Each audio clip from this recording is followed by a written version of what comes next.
The cabin was silent save for the low hum of the engines and the occasional clink of ice in a glass. David stared out the oval window of the private jet, watching clouds swirl beneath them like waves.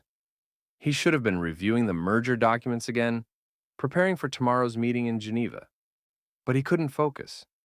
Something about being 30,000 feet in the air made everything feel distant, including his marriage. He had kissed Elise goodbye that morning, her lips cool against his. She'd smiled in that practiced way, the one she used when she didn't want to argue. It wasn't cold, not exactly, but it wasn't warm either. It was the sort of kiss you gave a stranger you used to love. David leaned back in his seat, closed his eyes. He'd been working nonstop for months, drowning in late nights and early mornings, all in the name of providing stability, success, whatever that meant now. Elise used to understand. She used to tell him how proud she was. Lately, she barely said anything at all. A faint sound made him open his eyes. The woman across the aisle had shifted in her seat, her silk scarf slipping down her shoulder. He hadn't noticed her bored earlier. She looked out of place. Effortless elegance. Dark hair twisted loosely, a soft perfume lingering in the air. She caught him looking, smiled. Not flirtatiously, but knowingly. As if she already understood something about him he hadn't said out loud. "Business or pleasure?" she asked, her voice low and melodic. David cleared his throat. "Business. You." "A little of both," she said, crossing her legs. "But I find they're often the same thing if you let them be." He chuckled politely and turned away back toward the window. But her words stuck in his mind like a splinter. Back home, Elise stood at the sink, staring out the kitchen window at the garden David had planted 2 summers ago. The rosemary was overgrown now, the hydrangeas drooping under their own weight. She should trim them. She should care. The dishwasher beeped. She ignored it. Her phone buzzed, and she knew without looking who it was. "Evan. Want to come over?" She typed, then deleted, then typed again. "Can't. Not tonight." He replied almost instantly. "That's what you said last time." Elise stared at the screen. She wasn't sure what to call what they had. It wasn't love. It wasn't lust, not really. It was attention. It was being asked how her day was. It was being seen. She hadn't meant for it to start. Evan was one of her students in the advanced writing course she taught. Older than most, but still young enough to make her feel foolish. It began with long conversations after class. He was curious, thoughtful. He remembered things about her. Noticed when she changed her hair. Asked why she seemed tired. David used to do that. And then one night, she stayed too long after a lecture, and Evan kissed her. She didn't stop him. That was the beginning. But it hadn't gone further. Not yet. She told herself she was still faithful in the ways that mattered. That kissing wasn't the same thing as betrayal. That being lonely didn't mean she was lost. On the plane, David loosened his tie. The woman, her name was Isadora, she said, had poured them each a glass of wine from the small bar in the back. "Two unspoken truths," she said, clinking her glass lightly against his. He sipped. "That's an odd thing to toast to." "Is it?" she said. "I find they're often the most important ones." David wasn't sure if she meant the secrets we keep from others or the ones we keep from ourselves. "You look tired," she said. He hesitated. "I am." "Work?" He nodded. "Marriage?" she asked softly. He turned to her, surprised. "Why would you ask that?" Isadora shrugged. "You have that look, like someone who's been loyal too long to something that's no longer loyal to him." The words hit harder than he expected. He didn't answer. Isadora leaned back, her eyes never leaving his. Sometimes, loyalty is just fear in disguise. Elise lay in bed later that night, the side where David usually slept untouched. She had ignored Evan's last message. Her heart pounded for no reason. Or maybe for every reason. She felt wrong. Not because of anything she had done, but because of what she wanted to do.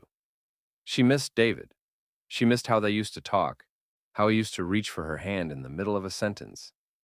But she also resented him for always being gone, for being tired, for making her feel invisible in her own home. She turned off the lamp but didn't sleep. At the hotel in Geneva, David stood under the shower, the steam fogging the glass. Isadora's words echoed in his mind. He told himself it was nothing, just a conversation. A beautiful stranger being curious. But he knew better.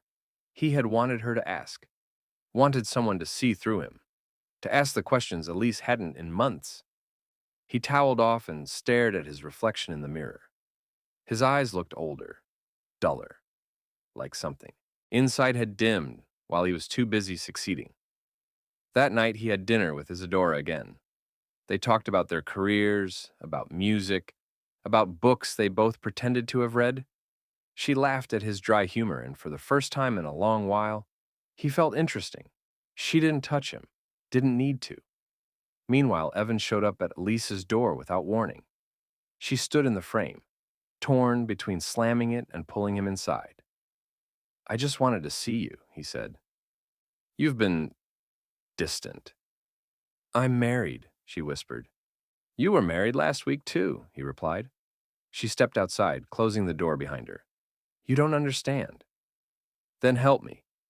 He didn't reach for her, didn't push, just stood there, eyes searching hers. "I feel like I'm disappearing," she said finally.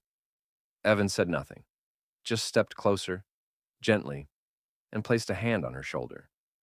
They stood in silence, caught between choices they weren't sure they wanted to make. In Geneva, David walked Isadora to her suite. She paused at the door, her hand on the handle. "I don't expect anything," she said. "But if you ever want to be honest with yourself, I'll be here." He nodded, throat dry. She stepped inside, leaving him in the hallway with 100 thoughts and not one answer. He didn't knock. But he didn't walk away right away either. Back home, Elise sat on the floor of the hallway, head against the wall, heart racing. Evan was gone. He hadn't asked to come in. She hadn't let him. But she knew the line was wearing thin. She picked up her phone, stared at David's name. She wanted to call him, to ask if he still thought of her, if he missed her, if he was alone. But she didn't.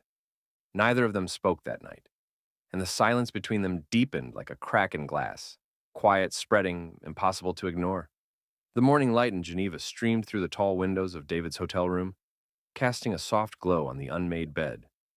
He lay awake, hands behind his head, staring at the ceiling as if it held answers he couldn't quite reach. The silence was thick. Last night hadn't crossed any obvious lines, but the air was still heavy with implication.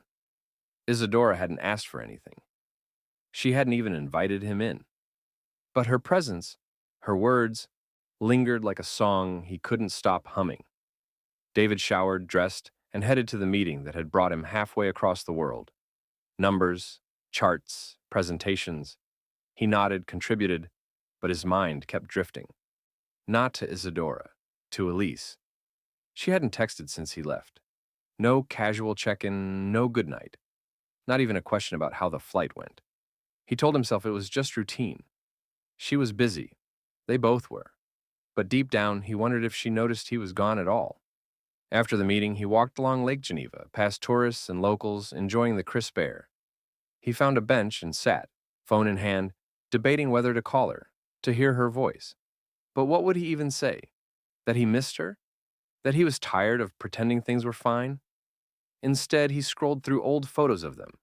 Beach trips, birthdays, a blurry selfie in their first apartment. They looked happy in those photos.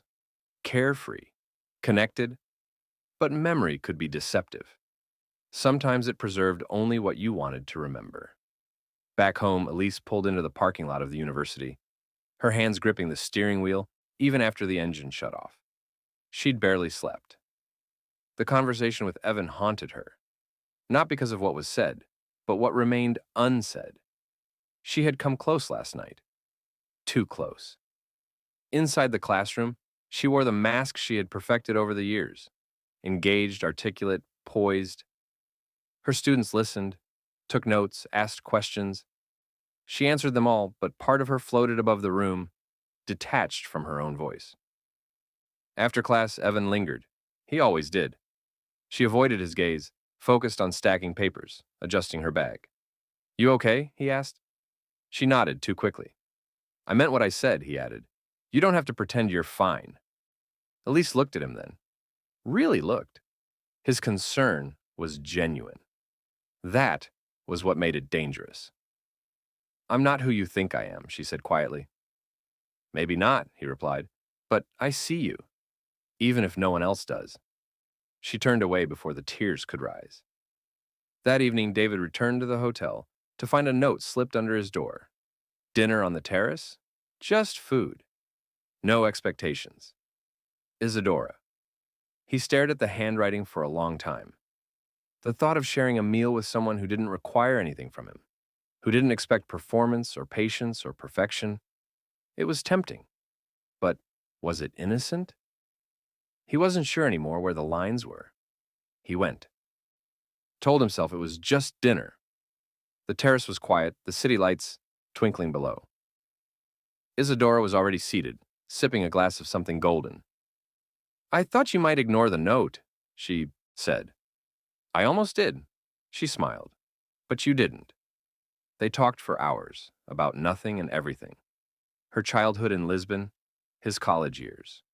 She asked about Elise, but gently. No judgment, just curiosity. She's a good woman, David said at last. I believe you. We've changed. Somewhere along the way. Everyone changes, Isadora replied. The question is whether you change together or apart. He nodded, feeling the weight of that truth settle deep in his chest. She didn't touch him, didn't move closer.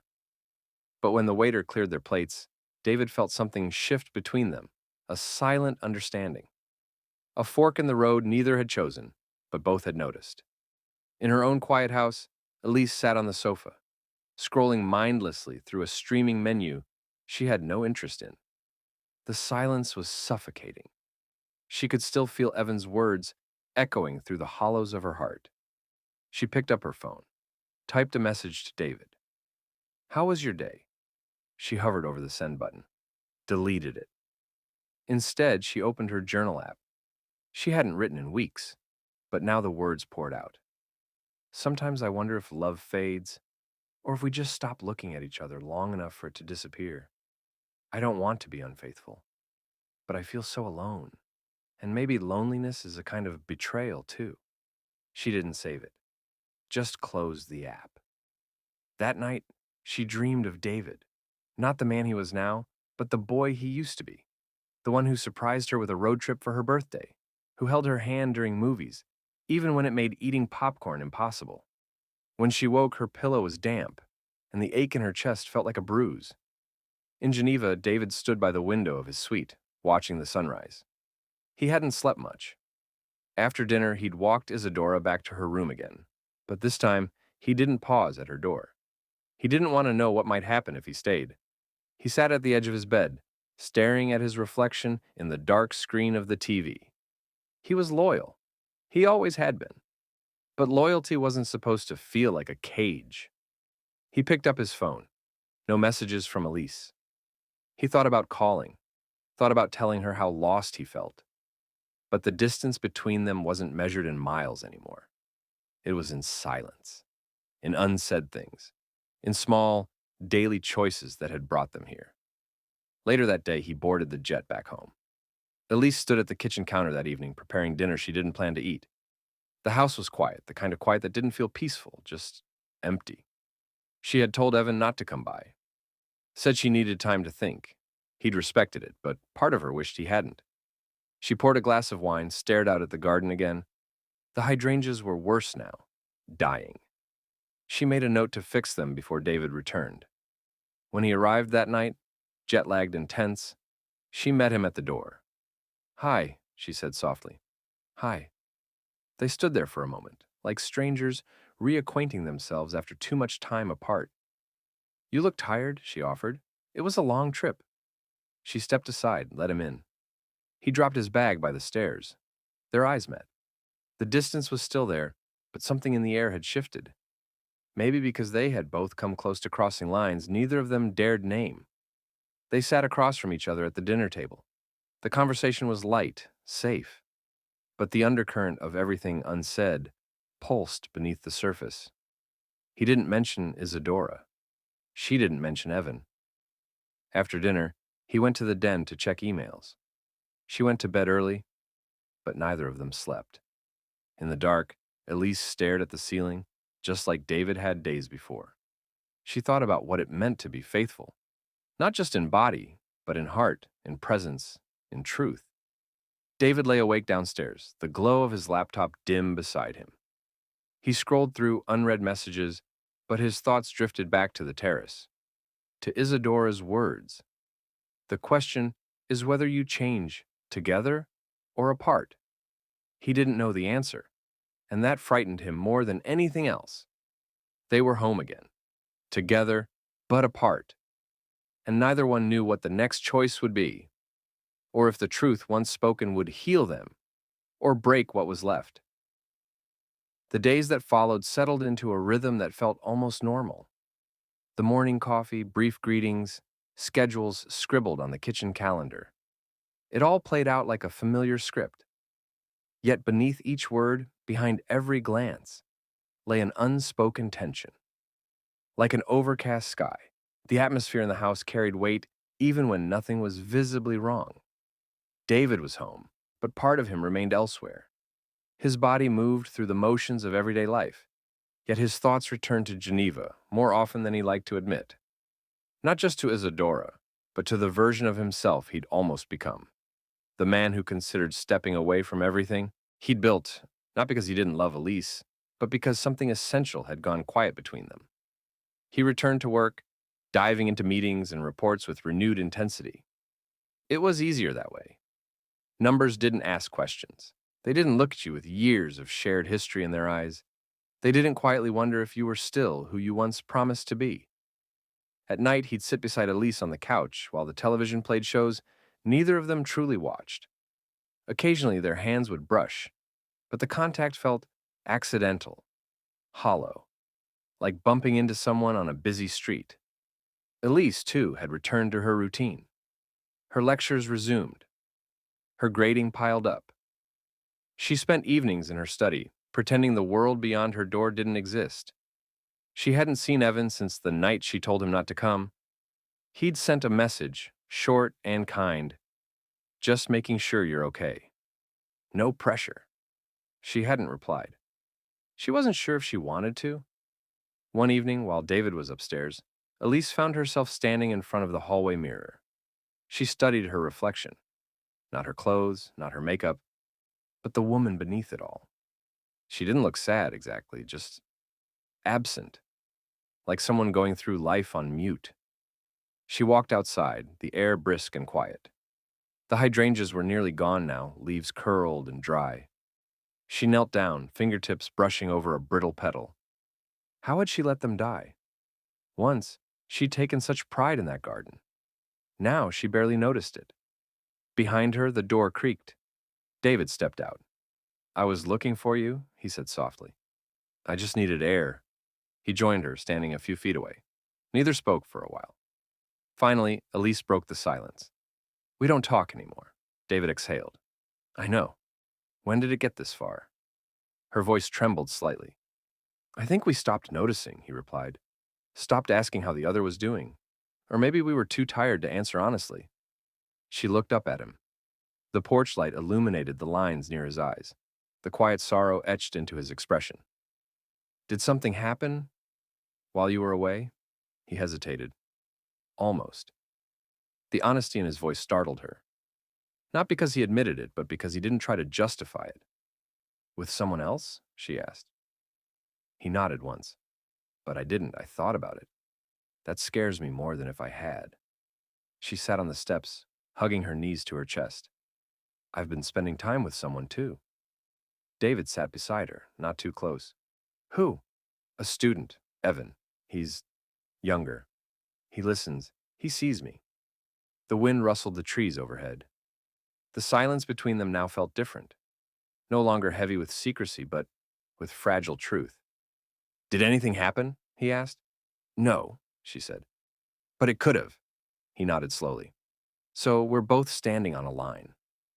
Elise looked out toward the street. A neighbor's porch light flickered in the distance. "What does that say about us?" "That we're lonely," David answered, "and maybe a little lost." She leaned her head on her knees. I miss who we were. So do I. A car drove by slowly, its headlights sweeping across the front yard. The moment passed, but the honesty lingered. It felt like the first real conversation they'd had in months, maybe years. The next morning, David rose early and made breakfast. Pancakes, just like he used to when they were first married. The kitchen smelled like vanilla and warm batter. Elise entered, still in her robe, eyes puffy with sleep. You made these? She asked, surprised. Thought I'd try something different. They sat at the table, and though the conversation was light, something about it felt new. Not fixed, not magically resolved, but less broken. Later that week, Elise went for a walk after work. She passed the bookstore where she and David used to spend lazy Sunday afternoons, browsing shelves without any real purpose. She stepped inside, wandered the aisles, and ended up buying a novel David once said he'd wanted to read. It wasn't a big gesture, but it meant something. David, meanwhile, found himself sitting in his car one afternoon, staring at Isadora's contact in his phone. He hadn't spoken to her since the night he left Geneva. Her message still lingered in his inbox, short, thoughtful, respectful. I hope you find what you're looking for. He didn't reply.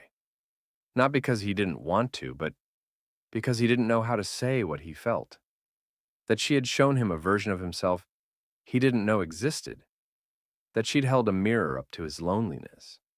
And that, for now, he had to walk away from that path, not because it wasn't tempting, but because it wasn't the answer. He deleted the message. That night, David and Elise went out for dinner. Nothing fancy, just their favorite diner from years ago. They sat in their usual booth, ordered the same meals they used to get, and talked. About little things, about work, about books. It wasn't groundbreaking, but it was real. As they drove home, Elise looked out the window. Do you think we can make this work again? David glanced at her. I think we owe it to ourselves to try. She nodded. I'm scared. Me too, he admitted. They arrived home in silence, but it wasn't the kind of silence that pushed them apart. It was the kind that held space for something uncertain, something beginning again.